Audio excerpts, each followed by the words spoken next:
Welcome to another episode of Ananda Marga Dharmacast. And this is a podcast series looking at topics in spirituality using the teachings and the writings of Shrii Shrii Anandamurti, the founder of Ananda Marga, as our basis. And I'm the host, Dada Vedaprajinananda, or some people call me Dada Veda. Whichever one you use is fine. So today we're going to look at a discourse which he gave in 1978, and it's called Love, the Essential Prerequisite. I'm going to read from parts of it, and I'll talk about it because I think it has a topic that is of perennial importance, always important. So here he begins by saying, as you know, curry, even if it is prepared with maximum care in all other aspects, cannot be treated as a palatable dish if there is a lack of salt in it. Similarly, all human endeavors to find out a link between the finite and the infinite fail if there is a want of devotion in them. Take the case of karma. The aspirant is a karma yogi, but his karmas, or works you can say, are sure to fail if there is a want of devotion. A karma is glorified only when it remains associated with devotion and love for the Supreme. Otherwise, a karma becomes mechanical, and a little bit of introversiality that one possesses in the rudimental stage disappears for a short while, and the movement becomes purely extroversive. That is, human existence itself becomes a machine. So one cannot achieve the supreme goal by dint of one's work or karma when the said karma is not associated with devotion or love for the Supreme. I'll just jump in a little bit here. So here he's saying that people sometimes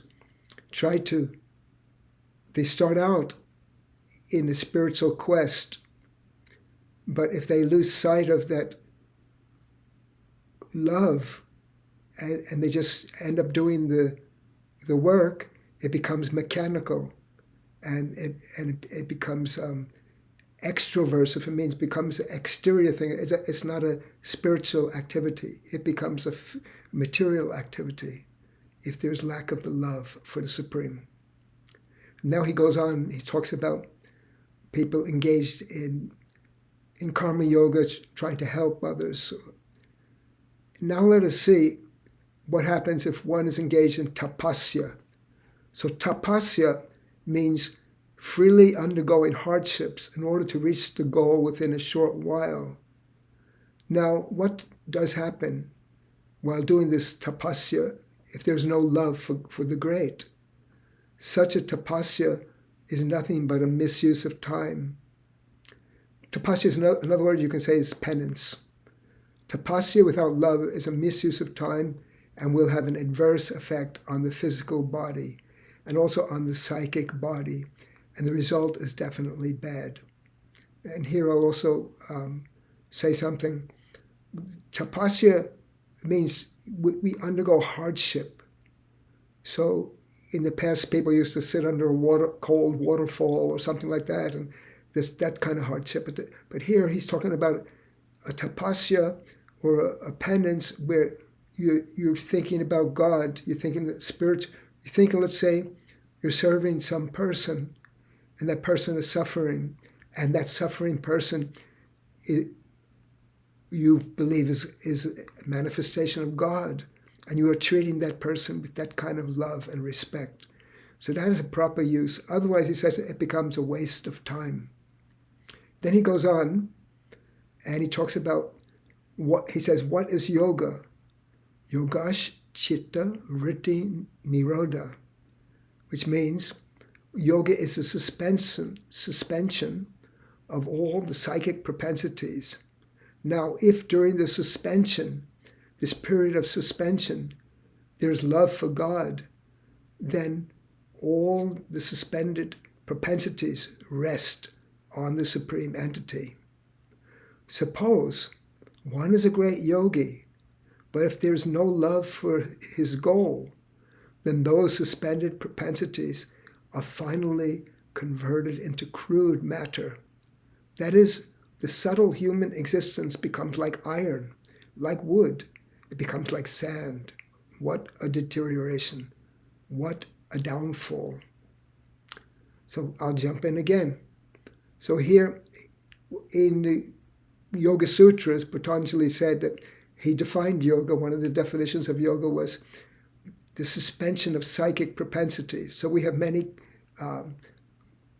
wishes and wants and things that we want to do, things that we're thinking of, directions that our mind is moving. And the idea is through the control of the body and mind, we're going to suspend that. We're not going to have all these things happening. But suppose if we just suspect, it's a concentration also, and we're concentrating and we suspend it. But if it's not directed to God, what happens? It will go to some material end, and that becomes a downfall. So the yogi was great. It was a sharpness of mind, but then there's no spiritual goal, and it goes into a physical direction. It's not good. So he says, what a downfall. And then he talks about something also which is quite kind of popular, you can say. This particular type of yoga, where a yogi does not bear love for the Supreme Entity, is called Hatha Yoga in Sanskrit. It is dangerous for human elevation. Hatha comes from ha-tha. Ha represents the Surya Nadi or the Pingala Nadi and the acoustic root of physical force. Tha represents the Chandra Nadi or the Ida Nadi and is the acoustic root of the mind. So Hatha implies forcible control of the mind by physical force. In popular parlance, when something happens very abruptly, at least in Indian language it is, or all of a sudden, we use the word hatat.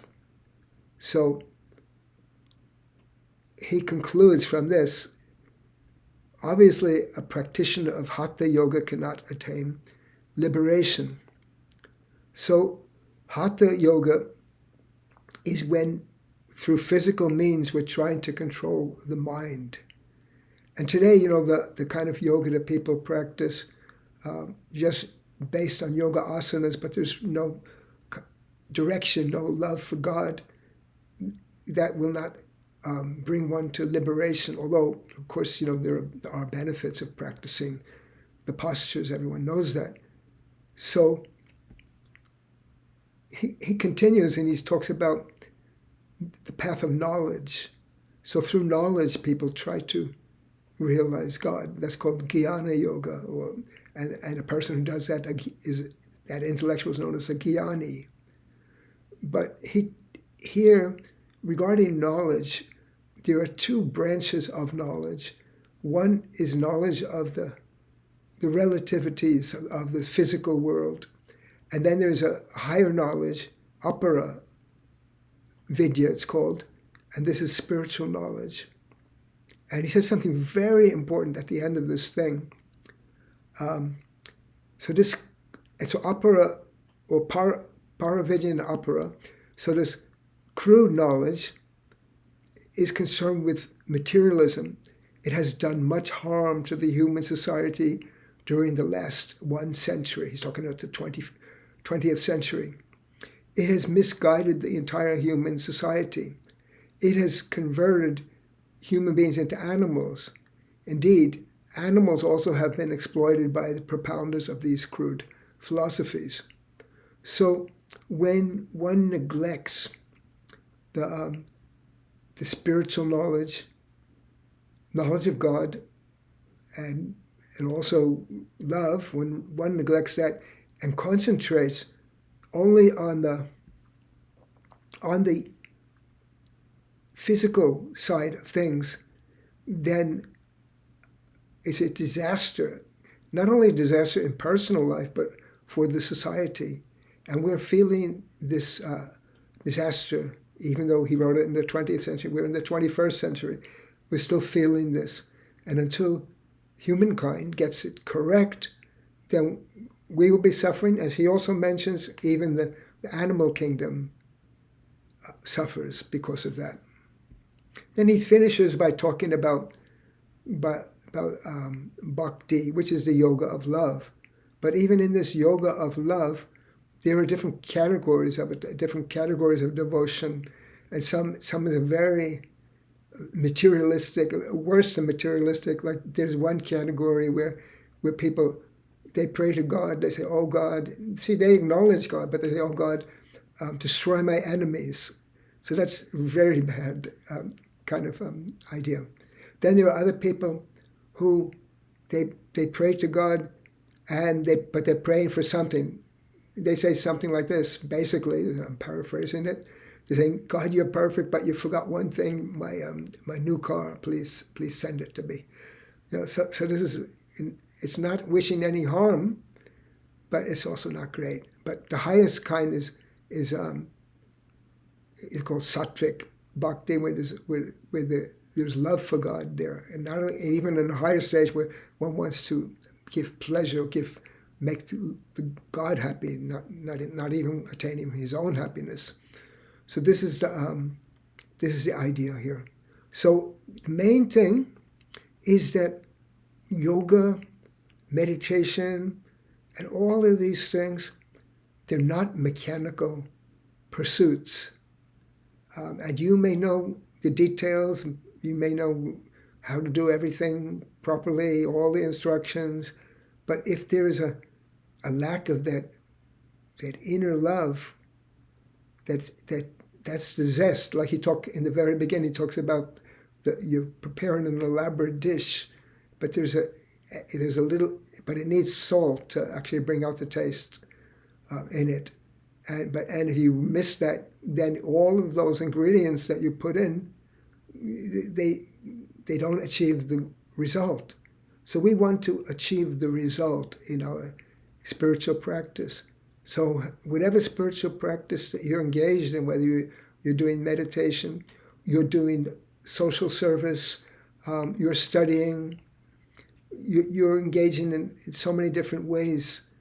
You're trying to better yourself, better the world, but you have to always remember the underlying motivation, the underlying reason why you're doing everything. And that's why he says love is the essential prerequisite.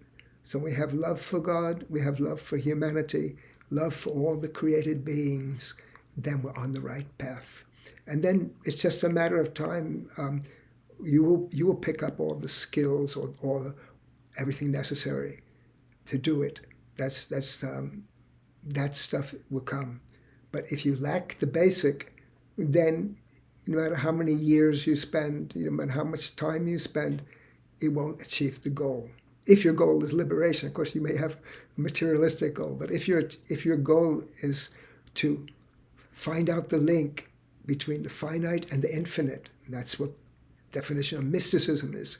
If you really want to be a spiritual mystic and reach and bridge that gap between the finite and the infinite, then you have to have love at every step of the way.